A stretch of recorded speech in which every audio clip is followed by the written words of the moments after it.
Hola, buenos días. Mi nombre es Laura, yo soy la animadora sociocultural del Foro Metropolitano y del Centro Ágora del Concello de A Coruña.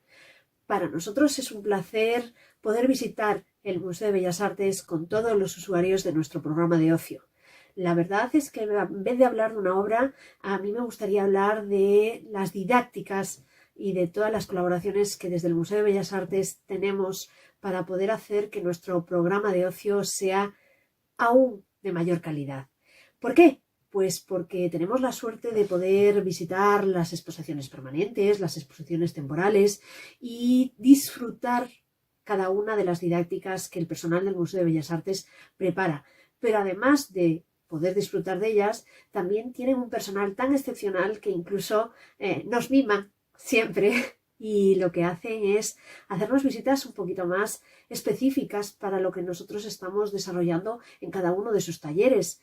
Recuerdo que tenemos varias visitas relacionadas con los pintores de la ciudad, para el taller de personajes, o incluso algunas visitas relacionadas con el taller de artemática, en las que vemos la evolución de una temática a lo largo de toda la historia, ya sea desde pintura, escultura, y la verdad es que cada una de ellas hacen que podamos aprender y disfrutar cada vez más de todos los contenidos que tiene nuestro Museo de Bellas Artes. Pero por si eso fuera poco, también tenemos la suerte de poder disfrutar de una visita que nosotros le llamamos de forma muy especial las tripas del museo. ¿Por qué? Porque ahí podemos valorar todo lo que conlleva preparar una exposición, todo lo que conlleva hacer que el museo tenga vida todos los días.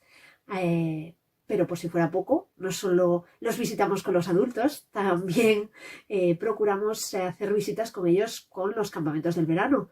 Nuestros niños, cada vez que van al museo, disfrutan tanto de las propuestas que nos hacen desde el museo como las que muchas veces les proponemos nosotros a ellos y en la que siempre hemos tenido los brazos abiertos para poder desarrollar en nuestro Museo de Bellas Artes. Así que muchísimas gracias por todo lo que vosotros hacéis. Es un placer visitaros. Un abrazo enorme.